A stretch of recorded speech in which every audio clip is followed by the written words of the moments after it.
Good morning, सुप्रभात, केम छो, सलाम। उम्मीद आप सब लोग बेहतर होंगे, अपना ध्यान रख रहे होंगे। कैसी चल रही है आपकी तैयारी? आपने कभी एक ये वाला गेम खेला है आपने कभी? ठीक है, खेला है आपने स्कूल टाइम में? स्कूल टाइम में अभी ना, ये क्या बोलते हैं, टिकटॉक बोलते हैं, क्या बोलते हैं इस गेम को? इस गेम की एक खास बात यह है कि इस गेम में जो जीत और हार होती है ना, वो इस बात पे तय होती है कि आपका ध्यान चूका या नहीं चूका। यदि आपका पूरा ध्यान है, पूरा फोकस है, तो फिर आप इसमें जो है वो गेम हमेशा टाई करता है, हमेशा टाई टाई होता है गेम। लेकिन जहां आपका ध्यान चूका, वहां पर आप जो है वो जहां आपका ध्यान चूका वहां पर आप जो है वो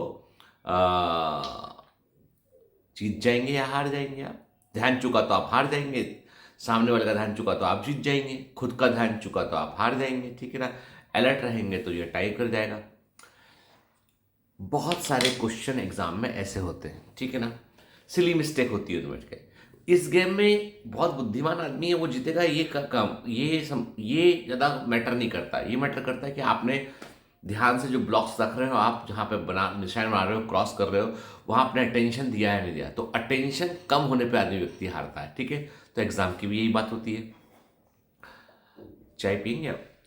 अ, दूसरा, एक बार क्या होता है, बहुत अच्छी कहानी मुझे आज जो है वो कहीं सुनने पढ़ने मिली, तो मैंने कहा आपको जरूर शेयर करूंगा। बहुत दिनों से मैं कोई अच्छी स्टोरी ढूंढ रहा था, तो मुझे एक अच्छी स्टोरी मिली। कहानी ये है कि एक बार क्या होता है कि एक गांव होता है। उस गांव के किसानों से किसी कारण से उस गांव के लोगों से भगवान इंद्र जो है वो नाराज हो जाते हैं। और वो प्रकट होते हैं और गांव के लोगों से बोलते हैं कि देखो, तुम लोग जो है ये चीज़ें गलत कर रहे हो, और इसके चलते है ना, मैं 12 वर्षों तक तुम्हारे यहाँ बारिश नहीं करूंगा। 12 वर्षों तक तुम्हारे यहाँ बारिश नहीं होगी, तुम्हारे यहाँ सूखा पड़ जाएगा। और तुम लोगों को तब समझ में आएगा कि हमें जो है वो क्या सही करना चाहिए था, किन बातों का ध्यान रखना चाहिए था। और अब मैं जो है 12 वर्ष तक बारिश नहीं करूंगा। ऐसा कह के इंद्र भगवान चले जाते हैं। गांव के सभी लोग बहुत चिंता में आते हैं कि 12 वर्ष तक पानी नहीं गिरेगा, मतलब ये कि सूखा पड़ जाएगा, अनाज पैदा नहीं होगा। अब गांव में तो खेती किसानी होती है, तो फिर वो लोग जिंदा कैसे रहेंगे, लोग करेंगे क्या वो?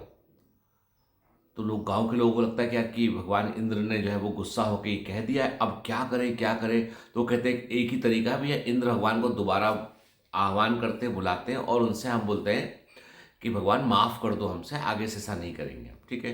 तो वो फिर तपस्या करते हैं, इंद्र भगवान को का आह्वान करते हैं। भगवान पूछते हुए, बताओ क्या बात है? बोले कि आपने गुस्सा होकर आपने 12 साल तक बारिश ना होने का हमको बोल दिया, और हम कैसे रह पाएंगे? हम तो 12 साल बारिश के हुए, गाँव तो पूरा खत्म हो जाएगा। प्रभु आप भगवान हो, माफ कर दो हमको।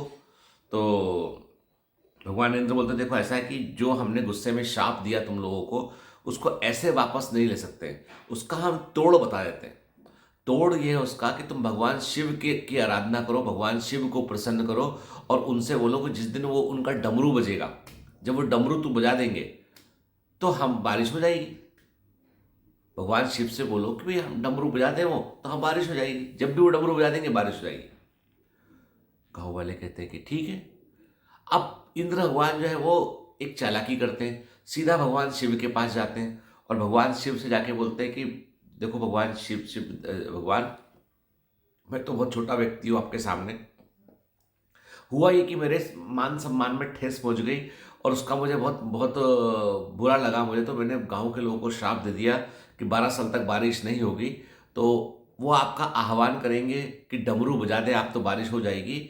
तो प्लीज़ आप डमरू मत बजाना, आप कृपया करके, मैं आपके साथ रहता हूँ, यही स्वर्गलोक में रहता हूँ, तो आप कृपया करके जो है वो, हम सब एक ही बिरादरी के, एक ही तरह के लोग हैं, प्लीज़ आप करके जो है वो डमरू मत बजाइएगा। ठीक है?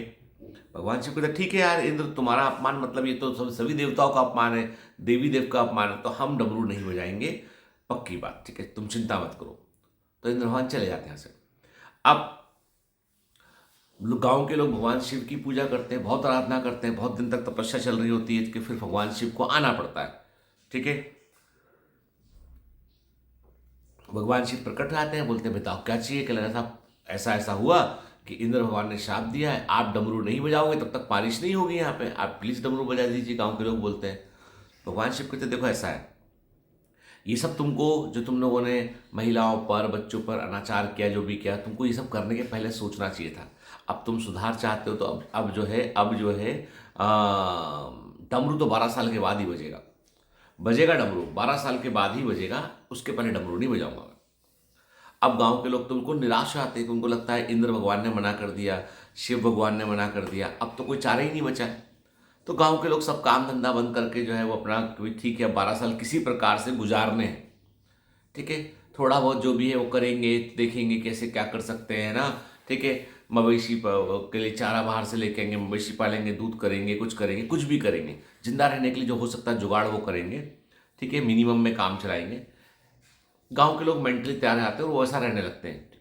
पर गांव का एक किसान मानता नहीं है। गांव का एक किसान रोज सुबह सुबह तैयार होता है, अपने खेत जाता है, अपने बैलों को लेके जाता है, खेतों को जोतता है, निदाई गुड़ाई सब करता है, वो बीज भी डालता है। तो गांव के लोग कितने पागल हो गए। तो 12 साल तक बारिश नहीं होगी, ये तो इंद्र भगवान ने बोल दिया है और शिव भगवान ने बोल दिया है, अपन सब तो करके देख चुके हैं। अब 12 साल बारिश नहीं होनी है तो तू रोज खेत पे जाके निदाई गुड़ाई ये सब करता है, बैलों को भी लेके जाता है तो, और बीज भी डाल रहा है, तो सब कर रहा है, तो तू पागल है क्या? कुछ नहीं होने वाला। तो शुरू शुरू में किसान अवॉइड करता है वो, लेकिन फिर लोग बोलते हैं उस पर, उसका मजाक बनाने लगते हैं। तो वो बोलता है देखो मैं इसलिए नहीं जाता हूँ कि बारिश होगी या नहीं होगी, मैं इसलिए जाता हूँ कहीं ऐसा ना हो कि जब बारिश हो 12 साल के बाद तो हम खेती करना ही भूल जाएं, कि मैं हल कैसे चलता है, निदाई गुड़ाई कैसे होती है, बैल काम करना भूल जाए अपना, मैं फसल के, वो 12 साल लंबा समय होता है, तो मैं भूल ना जाऊं कि खेती में होता क्या। इसलिए मैं रोज जाता हूँ, रोज अभ्यास करता हूँ, रोज जाता हूँ, रोज अभ्यास करता हूँ, बीज भी डालता हूँ, सब कुछ करता हूँ मैं, ताकि खेती करना मैं भूल ना जाऊं मैं। गांव वाले फिर भी मजाक उड़ाते हैं, वो लेकिन रोज करता है। तो अब जब वो रोज करता है तो एक दिन पार्वती जी को ये खबर मिलती है कहीं से, भगवान शिव की जो अर्धांगिनी वाइफ है उनको खबर मिलती है कि किसान है उस जगह जहाँ पे ये श्राप का तमाम कांड चल रहा है, वहाँ का किसान है, रोज सुबह जाता है, अपना बकायदा खेत के निदाई गुड़ाई सब करता है, और बेलों को चलाएगा, बीज लगाएगा, खाद डाल, सब कुछ करेगा वो। ठीक है, तो वो किसान जो है वो ऐसा कहता है कि यदि 12 साल तक कोई काम ना किया जाए तो मैं काम भूल सकता हूँ, जब काम भूल जाऊंगा तो फिर सिग्निफिकेंस मेरा खत्म हो जाएगा, मेरा तो सब कुछ छिन जाएगा, तो मुझे काम आना चाहिए। इसलिए तो भगवान शिव को उसकी बात में, भगवान शिव अपनी वाइफ की बात सुनते हैं, उन्हें दम लगता है कि यार बात तो सही बोल रही है, वो किसान गलत नहीं बोल रहा है। यदि 12 साल तक कोई काम नहीं करोगे तो भूल सकते हो। तो वो अपना डमरू उठाते हैं देखने के लिए, कहीं ऐसा तो नहीं कि मैं पिछले 1-1.5 साल हो गया है मैंने डमरू बजाया नहीं, मैंने कहीं डमरू बजाना भूल तो नहीं किया। डमरू उठाते हैं और वो ऐसे गोल गोल घुमाते हैं, भाई आके देखते कि आवाज़ आ रही कि नहीं आ रही, कहीं डमरू खराब तो नहीं हो गया, कहीं मैं भूल तो नहीं गया। तो डमरू बजा के वो थोड़ा डांस करके देखते। जैसे ही उनका डमरू बजता है इधर बेहतरीन बारिश आती है गाँव के अंदर, और वो किसान ने बीज बीज लगाए होते हैं तो उसकी फसल लहला जाती है। बाकी सभी किसान लोग जो है वो पछताते हैं, क्योंकि उन्होंने कभी कुछ खेत में गए ही नहीं, वो खेत तो उनका ऐसे ही पड़ा है, उन्होंने कभी निंदाई गुड़ाई बीज लगाना कुछ किया नहीं, इसके यहाँ पे फसल अच्छी आती है। छोटी सी कहानी है, पर इस कहानी से प्रेरणा ये मिलती है कि भैया डमरू कभी भी बज सकता है, डमरू कभी भी बज सकता है। तो तुमको यदि लगता है ना कि तुम्हारे प्रयास करने से कुछ होगा नहीं होगा, तो अभ्यास करने से कुछ होगा नहीं होगा, तो भैया कभी भी कुछ भी हो सकता है। तो कोशिश करने वालों, हमेशा कभी आपका प्रयास कभी व्यर्थ नहीं जाता है। आप करते रहिए, वही डमरू बजा, मैंने कहा ना, फिजिक्स करते रहिए, केमिस्ट्री करते रहिए, लगाते रहिए, बायो लगाते रहिए, क्वेश्चन लगाते रहिए, पता नहीं डमरू कब बजेगा। अरे डमरू कभी भी बज सकता है, समझ गए? आपके प्रयास, डमरू कभी भी बज सकता है, इस बात का ध्यान रखना। ठीक है, तो ये कहानी यही बताती है कि वो किसान यदि रोज अभ्यास करने आ गया होता तो बाकी लोगों से खाली हाथ होता। तुम अभ्यास कर रहे हो, रोज कोशिश कर रहे हो, डमरू बजेगा, जरूर बजेगा। ठीक है, और कभी भी बज सकता है, किस्मत का दरवाजा खुल जाएगा।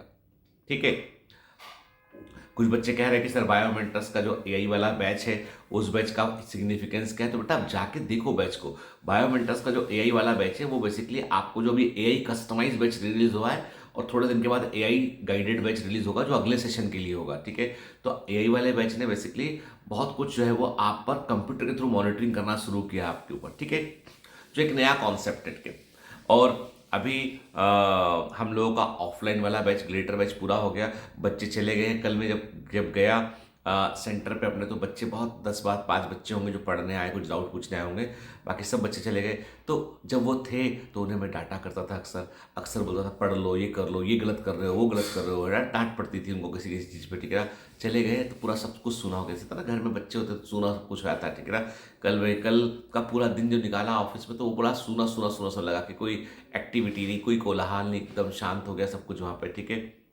तो मैं सभी उन बच्चों को, यदि कोई वीडियो देख रहा हूँ, कहना चाहूँगा बेटा कि मैं बहुत स्ट्रिक्ट रहा आपके साथ में, बहुत डांटा भी मैंने आपको, है ना। कई बातों के लिए, कई बार क्या होता है, गुरु देख रहा होता है कि तुम गलत जा रहे हो, तो आपको डांटना पड़ता है आपको कई बार। अब मैंने वही कहा ना कि आप दुकानदार ग्राहक के नज़रिए से ना देखें, आप गुरु शिष्य की परंपरा से देखें। तो गुरु कई बार आपको डांटता है, कई बार आपकी अवहेलना करता है, कई बार आपका अपमान भी करता है, ताकि आप दुनिया से लड़ने के लिए मजबूत हो पाए आप, ठीक है। तो जिसको ये दिल पे लग गया हो किसी को, तो I am very sorry for that, कि दिल पे मत लगाना बेटा उसको, क्योंकि मैं तुम्हारा मेंटोर हूँ। मैं चाहता हूँ कि तुम मुझसे भले ही लड़ लो तुम, पर दुनिया से लड़ो तो तुम जीतो। दुनिया से जब तुम लड़ने जाओगे तो तुम जीत के आना चाहिए, तुम खाली हाथ हार के मत आना। चलो, हैव ए ग्रेट डे। एक बात तो याद रखो, ये पता लगाना है कि तुम कब बड़े हो गए। जब तुम बड़े हो गए, जब आंसू पोंछ के तुम खड़े हो गए, जब तुम बड़े हो गए, जब तुम आंसू पोंछ कर खड़े हो गए। चलिए, have a great day, all the best, bye bye.